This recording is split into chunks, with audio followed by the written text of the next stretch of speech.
ठीक है, तो मेटल इलेक्ट्रोड इतने ही होते हैं हमारे पास, electrode of first kind, second kind, third kind and redox electrode. अब इसके बाद तीसरी तरह के जो इलेक्ट्रोड होते हैं ये भी इंडिकेटर इलेक्ट्रोड हैं, लेकिन ये हमारे पास कहलाते हैं मेम्ब्रेन इंडिकेटर इलेक्ट्रोड। अब मेम्ब्रेन दो तरह की होती है, क्रिस्टलाइन मेम्ब्रेन इलेक्ट्रोड हो सकते हैं या नॉन क्रिस्टलाइन।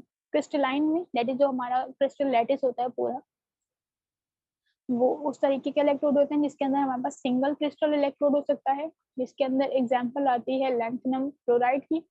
एंड पॉलीक्रिस्टल हो सकता है जिसके अंदर सिल्वर सल्फाइड नॉर्मली हम इस्तेमाल कर रहे होते हैं for the determination of the silver और sulphide. Non crystalline membrane electrode के अंदर हमारे पास ग्लास इलेक्ट्रोड आते हैं। ग्लास इलेक्ट्रोड यूजुअली इस्तेमाल हो रहे होते हैं सोडियम या हाइड्रोजन के लिए या पोटेशियम आयन वगैरह के लिए, सिलिकेट ग्लास इलेक्ट्रोड यूजुअली इस्तेमाल हो रहे होते हैं। इसके अलावा लिक्विड मेम्ब्रेन हम इस्तेमाल कर सकते हैं डिफरेंट कैटाइंस के लिए, या फिर इमोबिलाइज्ड लिक्विड और डिफरेंट अदर मेम्ब्रेन इलेक्ट्रोड हम इस्तेमाल कर सकते हैं। पॉलीविनाइल क्लोराइड मैट्रिक्स वगैरह के अंदर हम इसको इस्तेमाल कर सकते हैं। सो जो एग्जाम्पल हम कंसीडर करेंगे that is the glass electrode. Membrane electrode के अंदर हम ग्लास मेम्ब्रेन को कंसीडर करेंगे, लेकिन पहले हम एक बात कंसीडर कर लेंगे मेम्ब्रेन इंडिकेटर इलेक्ट्रोड, या कौन सी मेम्ब्रेन है जिसको हम इस्तेमाल कर सकते हैं, या अगर हम indicator electrode membrane indicator electrode इस्तेमाल करना चाह रहे हैं, तो अगर हम किसी चीज को एज अ मेम्ब्रेन इस्तेमाल करना चाह रहे हैं तो क्या प्रॉपर्टीज होनी चाहिए उस पर्टिकुलर मेम्ब्रेन की। So there are three properties that a membrane should have to be used as a ion selective membrane. Number one, minimum solubility, minimal या minimum both are same similar words, ठीक है। तो minimum solubility होनी चाहिए, that is जिस भी हम liquid के अंदर, जिस भी इलेक्ट्रोलाइट सोल्यूशन के अंदर हम उसको इस्तेमाल करना चाह रहे हैं वो मेम्ब्रेन इनसॉल्युबल हो, उसके अंदर डिसॉल्व ना हो जाए, ठीक है, इनसॉल्युबल होना चाहिए। तो ये उसकी बेसिक प्रॉपर्टी है कि membrane should be insoluble in the analyte solution और द इलेक्ट्रोलाइट सॉल्यूशन, के वो अगर हम मेम्ब्रेन हमारी डिसॉल्व हो जाएगी तो हम उसको एज आयन सेलेक्टिव मेम्ब्रेन इस्तेमाल नहीं कर सकते, ठीक है। तो आयनिक इनऑर्गेनिक कंपाउंड जो होते हैं जिनकी सॉलिबिलिटी बहुत कम है, लाइक सिल्वर क्लोराइड हो गया या लाइक सोडियम क्लोराइड हो गया, सिल्वर क्लोराइड की सॉलिबिलिटी हाई इनसॉल्युबल होता है सिल्वर क्लोराइड, KCl हो गया, या इस तरह की कोई आयनिक सॉल्यूशन है या आयनिक कंपाउंड है या कोई और इस तरह की चीजें हैं जो कि आसानी से डिसॉल्व हो जाती हैं हमारे इलेक्ट्रोलाइट सॉल्यूशन में या वाटर में, तो हम उनको एज अ मेम्ब्रेन इस्तेमाल नहीं कर सकते। सेकेंड प्रॉपर्टी हमारे पास क्या है, that is electrical conductivity. Membrane या पोटेंशियोमेट्री या इलेक्ट्रोकेमिस्ट्री टोटली बेस्ड कर रही है इलेक्ट्रोकेमिकल सर्किट के ऊपर, इलेक्ट्रिकल सर्किट के ऊपर। तो अगर मेम्ब्रेन को हम इस्तेमाल करना चाह रहे हैं तो मेम्ब्रेन के अक्रॉस में पोटेंशियल डेवलप होगा, और पोटेंशियल डेवलप होने के लिए लाजमी है कि वो हमारी मेम्ब्रेन जो है कुछ ना कुछ इलेक्ट्रिकल कंडक्टिविटी रखती हो। तो अगर मेम्ब्रेन को हम अनसेलेक्टिव मेम्ब्रेन इस्तेमाल करेंगे तो वो उसकी इलेक्ट्रिकल कंडक्टिविटी होनी चाहिए। अब इलेक्ट्रिकल कंडक्टिविटी डिफरेंट प्रॉपर्टीज की वजह से हो सकती है, हो सकता है कुछ आयंस उसके अंदर मूव कर सकते हैं, हो सकता है उसके अंदर फ्री इलेक्ट्रॉन्स हो जो कि उसके अंदर मूव कर सकते हो, या फिर कोई आयन है जो उसके अंदर मूव कर सकता हो, मूवेबल आयंस हैं, दैट इज के वो इलेक्ट्रिकली कंडक्टिव होगा। फिर थर्ड प्रॉपर्टी क्या है, ये बेस कर रही होती है उसकी सेलेक्टिविटी में, that is why they are called the ion selective electrode, कि ये एक पर्टिकुलर एनालाइट जिस आयन की हम बात कर रहे हैं, जो हमारा डिजायर्ड आयन है जिसके ऊपर पोटेंशियल हम चाह रहे हैं कि उसका पोटेंशियल हम मेजर करें ताकि हम उसकी कंसंट्रेशन मालूम कर सकें, तो उस पर्टिकुलर आयन के साथ ये रिएक्ट कर रहा हो सेलेक्टिवली, मेम्ब्रेन हमारी पर्टिकुलर आयन के साथ सेलेक्टिवली रिएक्ट कर रही हो और उसकी सेलेक्टिविटी जो है थोड़ी सी हायर हो as compare to other ion. Like अगर मैं पोटेशियम आयन सेलेक्टिव मेम्ब्रेन की बात करूं तो पोटेशियम आयन सेलेक्टिव मेम्ब्रेन को सेलेक्टिवली पोटेशियम आयन को बाइंड करना चाहिए, और सोडियम आयन वगैरह के लिए उसकी जो सेलेक्टिविटी है वो बहुत ही कम होनी चाहिए, ठीक है। अगर वो सोडियम आयन को भी बाइंड करे और पोटेशियम आयन को भी बाइंड करे तो ऐसी मेम्ब्रेन को हम कहेंगे कि वो सेलेक्टिव नहीं है।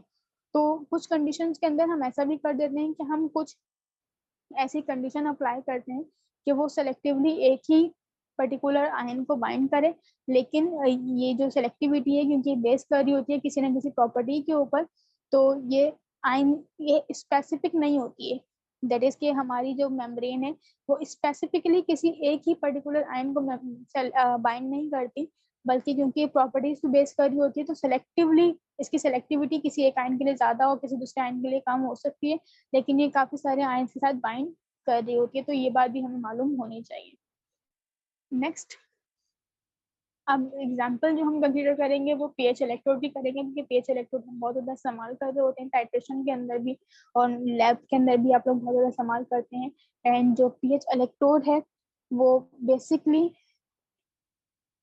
ग्लास मेम्ब्रेन पे बेस कर रहा होता है और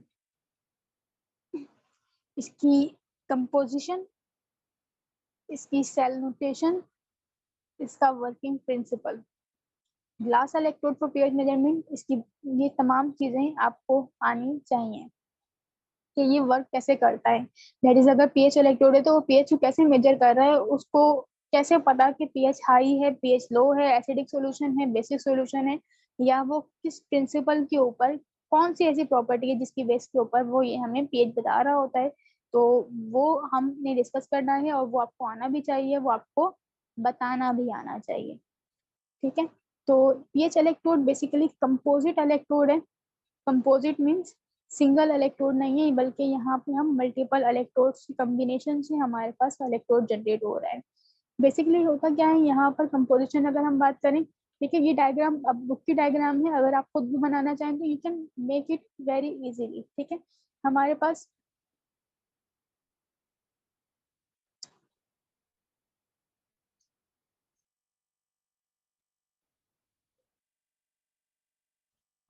क्या है, ग्लास मेम्ब्रेन है। ठीक है, ग्लास मेम्ब्रेन होती है बहुत ही स्मॉल थिकनेस की, मिलीमीटर की थिकनेस की होती है हमारे पास। ठीक है, और ग्लास मेम्ब्रेन के अंदर इनसाइड हमारे पास एक सॉल्यूशन फील्ड होता है जिसके अंदर हमारे पास क्या है, 0.1 मोलर का HCl सॉल्यूशन मौजूद है, जिसके अंदर जो कि सैचुरेटेड है सिल्वर क्लोराइड के साथ।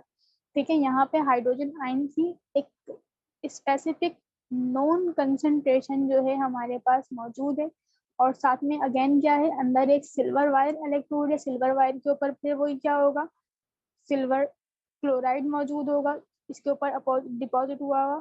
ठीक है, वही silver silver chloride reference electrode इसके अंदर मौजूद है। ठीक है, और ये फिर हम क्या कर रहे हैं, इसको हमने लाइक दिस बना दिया, ये हमारा इनर रेफरेंस इलेक्ट्रोड आ गया, अंदर की कंपोजिशन इसके अंदर वही KCl भी मौजूद होगा।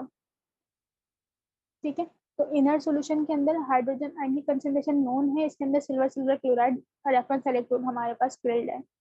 फिर इसके आउटर में भी एक क्या होता है, इसके आउटर में भी एक, अगर मैं ये मेम्ब्रेन को थोड़ा सा लाइक दिस, इसके आउटर में भी एक सिल्वर वायर मौजूद है, सिल्वर वायर के ऊपर reference silver silver chloride present है। यहाँ पर एक हमारे पास क्या होता है, सॉल्ट ब्रिज मौजूद है। ठीक है, सॉल्ट ब्रिज, ये चीज आप यहाँ पे देख सकते हो लाइक दिस, ये ग्लास प्लेट है, silver silver chloride outer reference electrode है, silver silver chloride inner reference electrode है, और दो रेफरेंस इलेक्ट्रोड के दरमियान में जो पोटेंशियल डिफरेंस जनरेट हो रहा है वो हम मेजर कर रहे हैं। अब अगर आपसे कहा जाए कि दो सिल्वर सिल्वर क्लोराइड के दरमियान में पोटेंशियल डिफरेंस क्या होगा, तो that will be the zero. दोनों रेफरेंस इलेक्ट्रोड है, दोनों का सेम पोटेंशियल है, तो पोटेंशियल डिफरेंस जीरो होगा। 0.222 में से 0.222 माइनस करें, आंसर जीरो आएगा। अगर कुछ लिक्विड डिफ्यूजन हो जाएगा तो वो आ जाएगा। ठीक है, तो दो रेफरेंस इलेक्ट्रोड हमारे पास मौजूद हैं, लेकिन बीच में इनके क्या है, हमारे पास ग्लास मेम्ब्रेन भी मौजूद है। सो दोनों रेफरेंस इलेक्ट्रोड जरूरी नहीं है कि वो सिल्वर सिल्वर क्लोराइड हो, एक सिल्वर क्लोराइड और एक सैचुरेटेड कैलोमल हो सकता है, दोनों सिल्वर क्लोराइड हो सकते हैं, दोनों सैचुरेटेड कैलोमल हो सकते हैं। अभी डिपेंड करता है हमारी कंपोजिशन के ऊपर कि ग्लास इलेक्ट्रोड जो हमारे पास आया है वो किसने बनाया, किस कंपनी का है और उसकी कंपोजिशन क्या है। तो किसी भी तरीके का बस दो रेफरेंस इलेक्ट्रोड हमारे पास क्या है, उसके अंदर मौजूद है, बीच में क्या है हमारे पास ग्लास मेम्ब्रेन है। अब ये दो डायग्राम क्या है, इसके अंदर दोनों रेफरेंस इलेक्ट्रोड एक साथ एक ही कंपोजिशन के अंदर मेंशन कर दिए, जैसे नॉर्मली हमारी लेबोरेटरी के अंदर होता है। हम ऐसा भी कर सकते हैं कि एक रेफरेंस इलेक्ट्रोड हमारे ग्लास मेम्ब्रेन के साथ मौजूद है और दूसरा reference electrode as a external reference electrode के तौर पर इस्तेमाल किया है, और इन दोनों का पोटेंशियल डिफरेंस, तो इन दोनों में कोई डिफरेंस मौजूद नहीं है। अच्छा, एक रेफरेंस इलेक्ट्रोड सॉल्ट ब्रिज आ गया, ये देखें आप, ये इंटरनल रेफरेंस इलेक्ट्रोड, ये सॉल्ट ब्रिज आ गया। सॉल्ट ब्रिज किसके अंदर मौजूद होगा, जाहिर सी बात है जिस इलेक्ट्रोलाइट सोल्यूशन के अंदर ये मौजूद है उसके साथ इन कॉन्टेक्ट है, ठीक है। और इलेक्ट्रोलाइट सोल्यूशन यहाँ पे क्या होता है, या टेस्ट सोल्यूशन क्या होता है, जिसके अंदर हम पीएच मालूम कर रहे हैं, तो यकीनन हाइड्रोजन आयन की कंसंट्रेशन कुछ ना कुछ होगी, हो सकता है HCl हो सकता है सोडियम हाइड्रोक्साइड हो, व्हाटएवर जो भी हमारा सोल्यूशन है उसके अंदर जो हाइड्रोजन आयन की कंसंट्रेशन है उसके साथ ये इन कॉन्टेक्ट है। फिर हमारे पास क्या है, ग्लास मेम्ब्रेन है, ठीक है। ये एक्सटर्नल सॉल्यूशन के साथ सॉल्ट ब्रिज, अच्छा ये एक्सटर्नल सॉल्यूशन जो है हमारे साथ इन कांटेक्ट है ग्लास मेम्ब्रेन के साथ। ग्लास मेम्ब्रेन के इनसाइड या गई हमारी glass membrane, and glass membrane के इनसाइड हमारा एक सॉल्यूशन फिल्ड है, फिल्ड सॉल्यूशन जिसमें हाइड्रोजन आयन की कंसंट्रेशन जो है वो कांस्टेंट है, फिक्स्ड है, ठीक है। तो ये इंटरनल सॉल्यूशन आ गया। इंटरनल सॉल्यूशन कांटेक्ट में है किसके साथ, एक और रेफरेंस इलेक्ट्रोड के साथ, जैसे मैंने बनाया था, ये इंटरनल सॉल्यूशन है, ये रेफरेंस इलेक्ट्रोड है, ये एक और रेफरेंस इलेक्ट्रोड है, ठीक है। तो ये हमारे पास क्या हुआ, external reference electrode, analyte solution, external solution ये वाला, ठीक है। External reference electrode, analyte solution, glass membrane, internal reference electrode, internal solution और इंटरनल रेफरेंस इलेक्ट्रोड।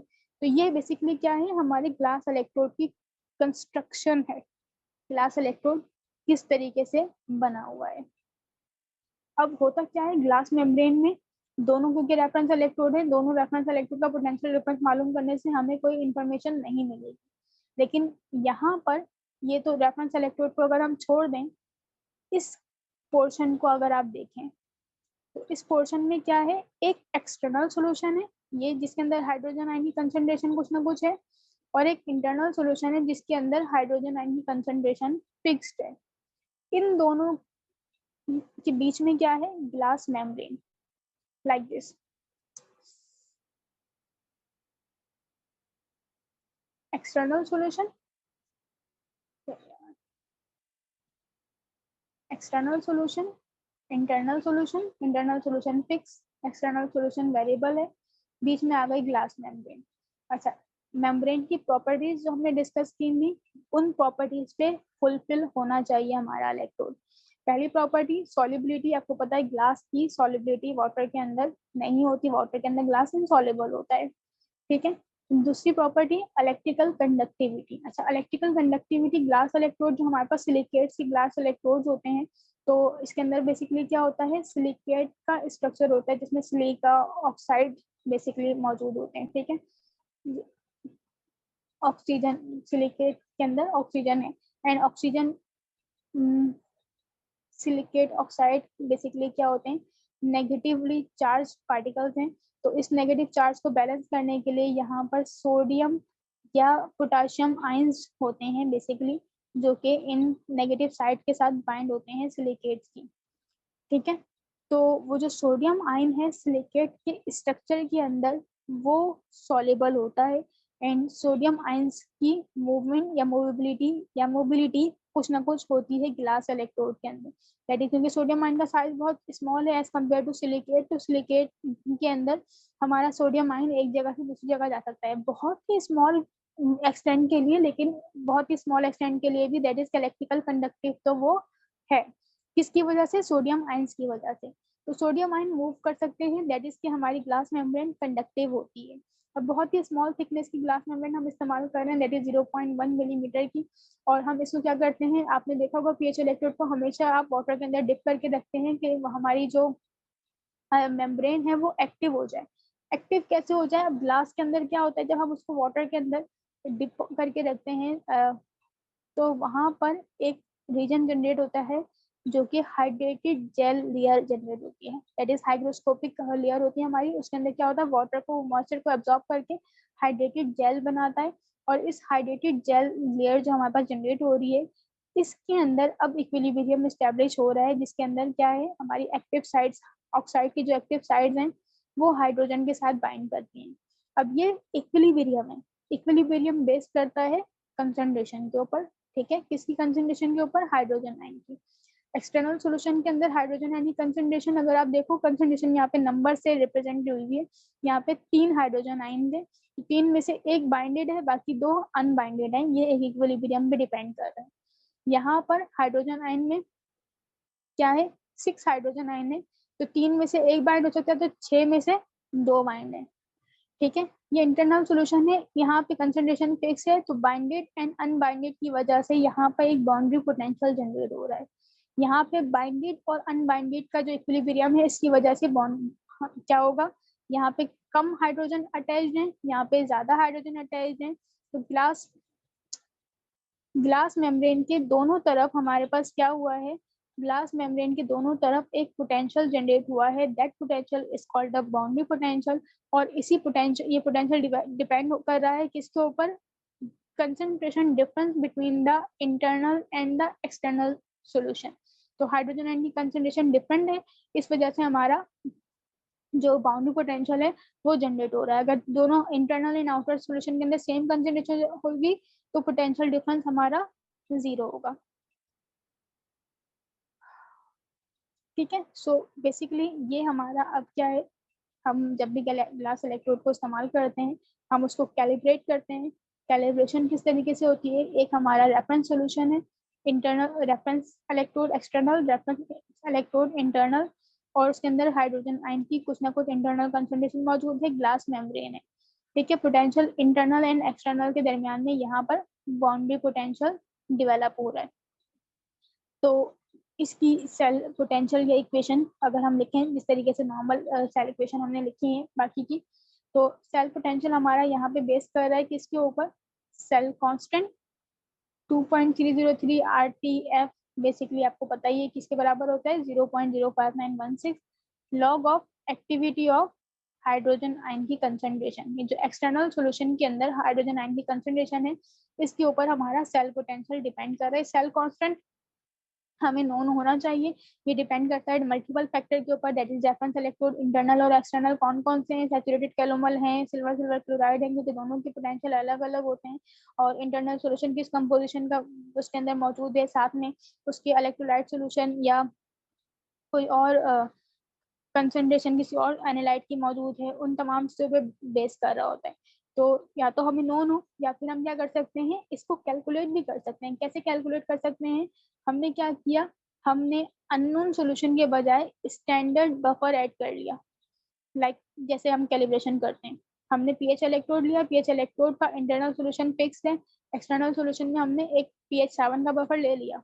ठीक है, पीएच 7 का बफर ले लिया, पीएच 10 का बफर ले लिया, पीएच 4 का बफर ले लिया।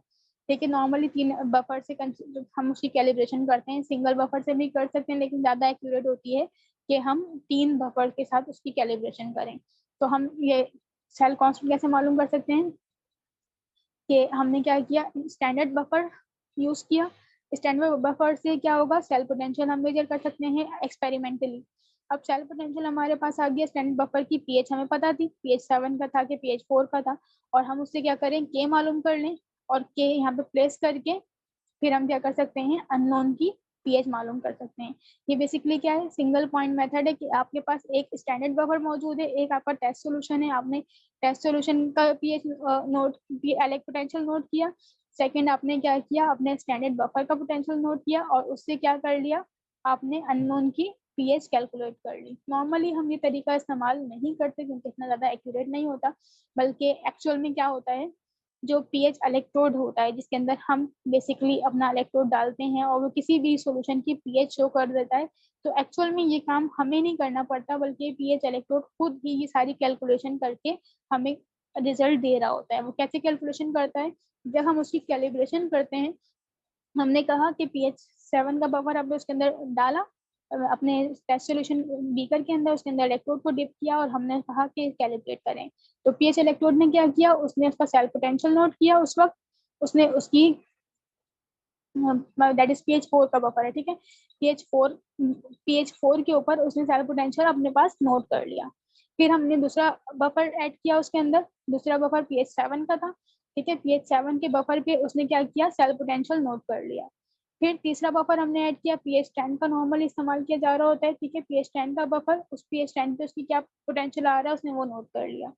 फिर उसने क्या किया, जिस तरीके से हम काम कर रहे होते हैं, हमने ग्राफ बना रहे होते हैं पोटेंशियल नोट करने के बाद, तो उसने भी क्या किया, उसने ये कैलिब्रेशन कर्व बना लिया अपने पास। अब ये कैलिब्रेशन हमारे जो इंस्ट्रूमेंट है उसके अंदर ये फीड है, कैलिब्रेशन अगर हमने सही की है तो हमारा रिजल्ट सही आएगा, लेकिन अगर हमने कैलिब्रेशन सही नहीं की, हमारा कैलिब्रेशन गलत की हुई है, तो हमारा रिजल्ट भी थोड़ा गलत हो सकता है। तो कैलिब्रेशन करनी बहुत ज़्यादा ज़रूरी होती है जब भी हम पीएच इलेक्ट्रोड को इस्तेमाल करें इसी तरीके से सिंगल पॉइंट मेथड के जरिए से, तो हमें हमारा पीएच इलेक्ट्रोड कम्प्लीटली कैलिब्रेटेड होना चाहिए। अब पीएच इलेक्ट्रोड कैलिब्रेट हो गया, अब हमारे पास जो अननोन सोल्यूशन है, हमने कहा कि इसकी पीएच मेजर करनी है, इसकी पीएच मेजर करके बता दें। तो हमने उसको इलेक्ट्रोड को डाला, इलेक्ट्रोड ने सब सेल्फ इलेक्ट्रोड क्या करेगा, मेम्ब्रेन पोटेंशियल डिपेंड, जो ये वाला सेल पोटेंशियल है, वो सेल पोटेंशियल उसने नोट किया, तो उसने देखा सेल पोटेंशियल लेट सपोज आ रहा है 100, तो 100 पे पीएच क्या होगी, तो हमारा पीएच इलेक्ट्रोड क्या शो कर रहा होगा, वो पीएच शो कर रहा होगा 5.6। ठीक है, तो इस तरीके से हमारा पीएच इलेक्ट्रोड काम करता है। तो ये सारा काम हमें नहीं करना पड़ता, पीएच इलेक्ट्रोड करता है, लेकिन ये सारी चीजें हमें मालूम होनी चाहिए कि पीएच इलेक्ट्रोड बेसिकली फंक्शन कैसे करता है, कैलिब्रेशन क्यों जरूरी है, और उसकी वर्किंग क्या है। ठीक है, फिर पीएच इलेक्ट्रोड या पीएच मेजरमेंट के अंदर कुछ एरर्स होते हैं। वो एरर्स क्या हैं, हम जब भी कोई सॉल्यूशन प्रिपेयर करते हैं स्टैंडर्ड सॉल्यूशन के ऊपर, हमारी जो मेजरमेंट है वो डिपेंड कर रही है स्टैंडर्ड सॉल्यूशन के ऊपर। आपने pH 7 का बफर यूज किया, pH 7 के बफर को आपने कहा pH क्या है 7.00, एंड देन उसमें पोटेंशियल नोट करके उसने काम कर लिया। तो अब जब हमने उसको pH जिस यूनिट में दी थी, दैट इज कि हमारे जो मिनिमम यूनिट था वो क्या था 7.00, दैट इज पॉइंट के बाद 2 डेसिमल प्लेस तक हमने काम किया है। तो इससे ज्यादा एक्यूरेट पीएच हम मेजर नहीं कर सकते, क्योंकि स्टैंडर्ड की पीएच के ऊपर हमारा जो है रिजल्ट रिलायबल है, और स्टैंडर्ड की पीएच हमने 0.01 यूनिट तक ही मेजर की है, उससे ज्यादा मोर एक्यूरेट नहीं है।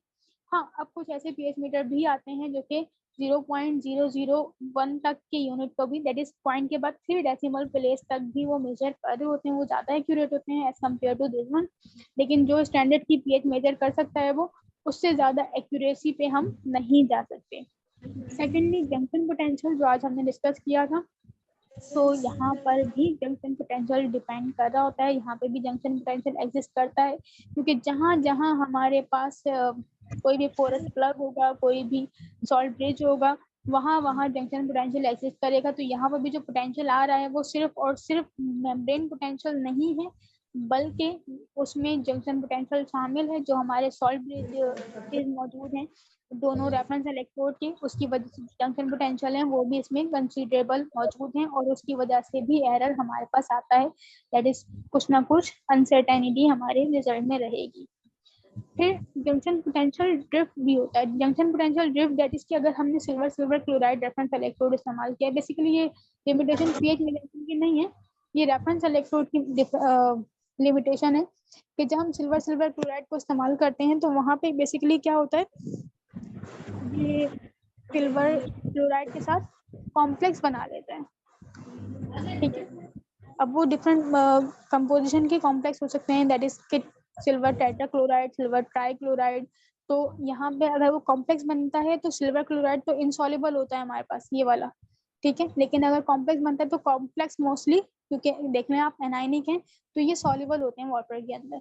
तो सिल्वर क्लोराइड की सॉलिबिलिटी हमारे पास जो है वो ज्यादा हो जाती है, दैट इज हमारा जो, और क्लोराइड जब ये सॉल्युबल होगा तो साथ में क्लोराइड इन्वॉल्व है इसके अंदर, तो क्लोराइड की कंसंट्रेशन जो है वो कांस्टेंट नहीं रहती, बल्कि फिक्स चेंज हो जाती है। तो क्लोराइड की कंसंट्रेशन चेंज होने का मतलब क्या है, रेफरेंस इलेक्ट्रोड की कंसंट्रेशन चेंज हो, रेफरेंस इलेक्ट्रोड का पोटेंशियल चेंज हो गया, क्योंकि रेफरेंस इलेक्ट्रोड बेस कर रहा था क्लोराइड की कंसंट्रेशन के ऊपर।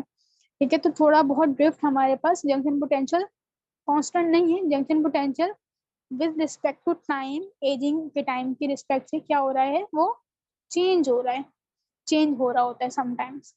ठीक है, तो हम टाइम टू टाइम अगर कैलिब्रेशन करते रहें तो ज़्यादा अच्छा है। अब नेक्स्ट, ये तो वो है जो इनको हम चेंज नहीं कर सकते, इनका कुछ हम कर नहीं सकते। बाकी के ये 2 error 4 and 5, sodium error and acid error, ये बहुत इंपॉर्टेंट है, ये आपको मालूम होने चाहिए। अभी जो हाइड्रोजन आयन सेलेक्टिव इलेक्ट्रोड है, glass electrode basically, pH electrode, glass electrode basically hydrogen ion selective है, क्योंकि ये क्या कर रहा है, हाइड्रोजन के साथ बाइंड हो रहा था, जो मेम्ब्रेन के साथ आपने इमेजेस भी देखी है। अब जो एनाइन है, ऑक्सीजन के जो एनाइन थे वो सिर्फ और सिर्फ हाइड्रोजन के साथ बाइंड नहीं होते। सिलिकेट के अंदर नॉर्मली क्या होता है, कैल्शियम होता है, सोडियम होता है, तो सोडियम के साथ भी बाइंड होने की कैपेबिलिटी रखते हैं, लेकिन हाइड्रोजन के साथ बहुत ज्यादा और सोडियम के साथ स्मॉल एक्सटेंट के लिए, दैट इज सेलेक्टिविटी उनकी सोडियम के लिए कम है, हाइड्रोजन के लिए ज्यादा है। तो नॉर्मल कंडीशन के अंदर तो कोई ज्यादा एरर नहीं आता, लेकिन जब हम जाते हैं पीएच 8 के अबव, पीएच 8 के अबव, और अगर अच्छा ग्लास इलेक्ट्रोड है तो पीएच 9 और 10 के अबव हम जाते हैं और हमारे सॉल्यूशन के अंदर मौजूद है सोडियम। कैसे हो सकता है, सोडियम हाइड्रोक्साइड की पीएच मेजर करने जा रहे हैं, सोडियम हाइड्रोक्साइड के अंदर क्या है, सोडियम मौजूद है, लेकिन हाइड्रोजन आयनिक कंसंट्रेशन बहुत कम है। अब हाइड्रोजन आयनिक कंसंट्रेशन क्यों कम है, पीएच के लिए जो चीज आपको पता होनी चाहिए वो मैं यहाँ पे रिपीट कर रही हूँ, ये बिल्कुल बेसिक्स, दैट इज वाटर का डिसोसिएशन कांस्टेंट बेस कर रहा होता है हाइड्रोजन आयन की कंसंट्रेशन और OH आयन की कंसंट्रेशन के प्रोडक्ट के ऊपर। ठीक है, पीएच के लिए ये चीजें कुछ बहुत जरूरी हैं, और एसिड एरर और एल्कलाइन एरर को समझने के लिए भी इसको हमें जरूरत पड़ेगी। ठीक है, KW, अच्छा ये KW किस इक्विलिब्रियम का है, कि जब हमारा वाटर है, सिंपल वाटर तो कोवेलेंटली लिंक होता है, कोवेलेंट मॉलिक्यूल है, लेकिन क्या होता है, ये डिसोसिएट हो रहा होता है इनटू द हाइड्रोजन आयन और हाइड्रोक्साइड आयन। अब ये डिसोसिएशन बेस कर लिए ये एक इक्विलिब्रियम है, तो इसका जो इक्विलिब्रियम कांस्टेंट है that is KW। One KW depend कर रहा है H positive and OH negative पे, और KW की जो वैल्यू है आई गेस आप सबको मालूम होनी चाहिए, याद होनी चाहिए, 1 एक्सपोनेंट -14। ठीक है, इसी इक्वेशन का जो यहाँ पे लिखी हुई है, अगर मैं क्या करूँ, नेगेटिव लॉग ले लूँ, सो यही इक्वेशन जो है हमारे पास जनरेट हो रही होती है लाइक दैट, के PH plus POH is equal to 14। ये pH plus POH is equal to 14 क्यों होता है, वाटर के डिसोसिएशन कांस्टेंट के ऊपर, जो कि 25 डिग्री सेंटीग्रेड के ऊपर 1 एक्सपोनेंट -14 है। ठीक है, pH plus POH is equal to 14 इसी जैसे आया है। और नॉर्मली जो हमारे जितने भी सोल्यूशन होते हैं वो एक्वा सोल्यूशन के अंदर हम काम कर रहे होते हैं, तो एक्वा सोल्यूशन के अंदर हाइड्रोजन आयन या OH आयन की जो कंसंट्रेशन का डिफरेंस है, वो इनका जो प्रोडक्ट है वो एक्सपोनेंट -14 से बढ़ नहीं सकता, that is pH and POH का जो डिफरेंस है एड अप करने के बाद 14 से ज्यादा नहीं हो सकता।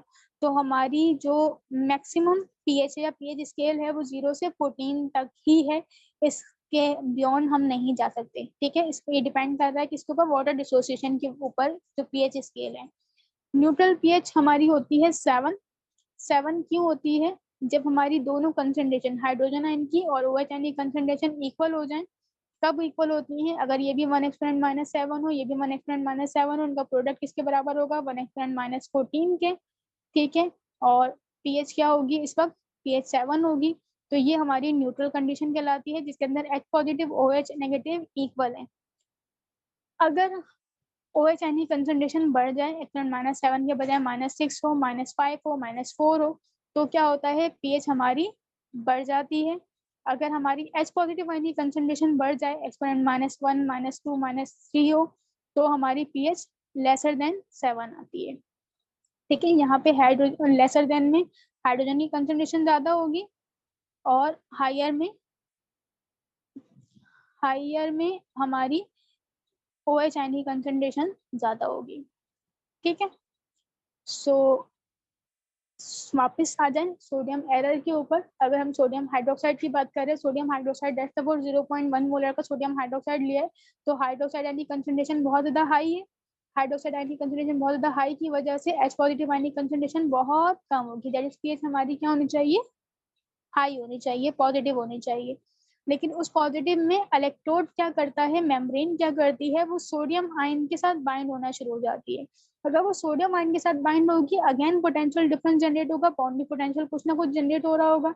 उस बाउंड्री पोटेंशियल की वजह से जो पीएच एक्चुअल पीएच है, उस एक्चुअल पीएच से थोड़ी सी लोअर आती है। ठीक है, एक्चुअल पीएच से लोअर पीएच आएगी हमारी ट्रू पीएच से। ये कब होता है, अबव 9 और 10, और किसकी वजह से होता है, सोडियम आयन की वजह से। ठीक है, इसको अल्कलाइन एरर या सोडियम एरर कहते होते हैं। And due to the binding of the sodium ion with the membrane, इस रीजन की वजह से ये अल्कलाइन एरर आता है। अबव pH 9 आएगा, ठीक है, हाई pH के ऊपर आएगा, presence of the sodium ion की वजह से आएगा। ठीक है, अगर हम हाई pH पे जा रहे हैं, वहाँ पे सोडियम आयन मौजूद नहीं है, अमोनियम हाइड्रोक्साइड का सोल्यूशन हमने ले लिया है, तो वहाँ पे ये अल्कलाइन एरर इतना प्रेजेंट नहीं होगा। ठीक है, फिर सेकंड आता है एसिड एरर। अच्छा, एसिड एरर, हमने मेम्ब्रेन देखा था, मेम्ब्रेन के अंदर एक्टिव साइट्स नहीं, एक्टिव साइट्स जो है वो लिमिटेड क्वांटिटी के अंदर होती हैं। इस एसिड कंडीशन की अगर हम बात करें तो वहाँ पे क्या होगा, वहाँ पे हाइड्रोजन आयन की कंसंट्रेशन बहुत होगी। लाइक अगर हमने 0.1 मोलर का HCl ले लिया, या हमने 1 मोलर का HCl ले लिया, that is very very high concentration H positive की है। मेम्ब्रेन तो छोटी सी है और उसके अंदर एक्टिव साइट भी बहुत स्मॉल कंडीशन के अंदर मौजूद है।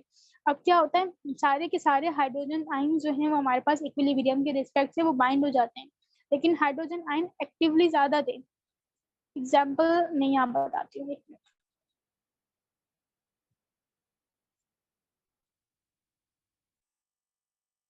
लाइक यहाँ पर हमने कहा था कि 3 हाइड्रोजन अगर होंगे तो एक बाइंड होगा। यहाँ पे 6 हाइड्रोजन थे, 2 बाइंड हो गए। यहाँ पर अगर मैं एक हाइड्रोजन और बना दूं, बल्कि 3 हाइड्रोजन ही और बना देती हूँ, ठीक है, 8 हाइड्रोजन के लिए 2 हाइड्रोजन तो बाइंड नहीं होने चाहिए, ज्यादा बाइंड होने चाहिए, या 9 हाइड्रोजन के लिए 3 हाइड्रोजन को बाइंड होना चाहिए था। लेकिन यहाँ पे क्या होगा, एक्टिव साइट्स ही अवेलेबल नहीं है अब हाइड्रोजन के साथ बाइंडिंग। सारी की सारी एक्टिव साइट जो है वो हमारी ऑक्यूपाई हो गई है, सारे हाइड्रोजन बाइंडेड हैं। लेकिन अगेन हाइड्रोजन आयन की कंसंट्रेशन अगर हमारे पास हाई है, तो ऐसी कंडीशन में पीएच तो हाई है, सॉरी पीएच तो लो है, कंसंट्रेशन ऑफ हाइड्रोजन तो हाई है, लेकिन क्योंकि एक्टिव साइट्स ही अवेलेबल नहीं है, तो ऐसी कंडीशन के अंदर हमारे पास जो आता है error, that is called the acid error. और एसिड एरर बहुत ज्यादा हाई कंसंट्रेशन के अंदर आएगा, हाई कंसेंट बहुत high concentration of the acid के अंदर आएगा कि मजीद हाइड्रोजन आयन जो है हमारे पास वो बाइंड नहीं हो सकते मेम्ब्रेन के साथ, दैट इज ग्लास मेम्ब्रेन जो है हमारी सैचुरेटेड हो चुकी है। ठीक है, ये 2 एरर बहुत हमारे इंपॉर्टेंट है, हमें बिल्कुल उनका पता होना चाहिए कि कब हो रहा है, सैचुरेशन की वजह से हो रहा है कि सोडियम आयन की वजह से हो रहा है, किस पीएच के ऊपर हो रहा है। बहुत लो पीएच के ऊपर होते हैं, पीएच लोअर देन 1 के ऊपर ये एसिड एरर आ रहा होता है। ठीक है, फिर इक्विलिब्रेशन टाइम, जब भी हम पीएच मेजरमेंट कर रहे होते हैं, आपने देखा होगा कि पीएच इलेक्ट्रोड काफी टाइम लेता है, एटलीस्ट उसको 30 सेकेंड तो चाहिए होते हैं कि जब वो उसके साथ इलेक्ट्रोड दैट इज मेम्ब्रेन और सॉल्यूशन जो है इक्विलिब्रियम में, उनके दरम्यान में इक्विलिब्रियम वापस से स्टैब्लिश हो जाए। ठीक है, तो इक्विलिब्रेशन टाइम उसे देना पड़ता है। अगर आपने नहीं दिया, दैट इज कि आपकी पीएच मेजरमेंट गलत आएगी। जो नॉर्मली टाइट्रेशन के अंदर जो गलतियां होती हैं वो यही होती हैं कि आपने इक्विलिब्रेशन टाइम नहीं दिया होता, उसकी पीएच आनी थी कुछ और, लेकिन आपने जल्दी से रीडिंग नोट कर ली, दैट इज के आपकी पीएच गलत आ रही है, फिर ग्राफ में मसला आता है। फिर 7th point, that is hydration of the glass. ये आप लोगों को बहुत दफा बताया जा चुका है, यू नो इट, कि पीएच इलेक्ट्रोड के लिए हाइड्रेटेड लेयर बनना जरूरी है। हाइड्रेटेड लेयर नहीं होगी तो अवेलेबल साइट्स अवेलेबल नहीं होंगी बाइंडिंग के लिए, और उसके लिए जरूरी है कि ड्राई नहीं होनी चाहिए ग्लास मेम्ब्रेन। इसीलिए हम हमेशा उसको वाटर के अंदर या किसी सॉल्वेंट के अंदर डिप करके रखते हैं, ताकि वो ग्लास मेम्ब्रेन हाइड्रेटेड रहे और हम उसके साथ और वो सही से रिजल्ट दे रही हो। फिर टेम्परेचर भी डिपेंडेंट होता है, क्योंकि अभी आपने इक्वेशन के अंदर देखा, वहाँ पे RTNF वाली ही इक्वेशन हमारी यूज हो रही होती है। तो T जो है बेसिकली टेम्परेचर है, तो कैलिब्रेशन पीएच इलेक्ट्रोड की और मेजरमेंट पीएच इलेक्ट्रोड की सेम टेम्परेचर के ऊपर होनी चाहिए, वरना टेम्परेचर की वजह से भी हमारे पास एरर आ सकता है। That is all for today. कोई सवाल अब यहाँ पर हो, कोई कंडीशन कुछ है तो वो आप मुझसे पूछ सकते हैं।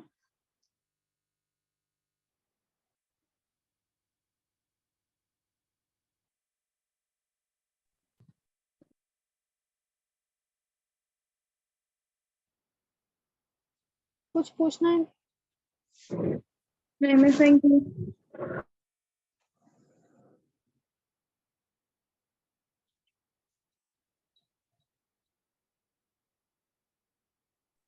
मिस क्लासेस का बताइएगा, अभी तो ये ऑनलाइन थी, अब मतलब मंडे से भी ऑनलाइन ही होंगे भी ये?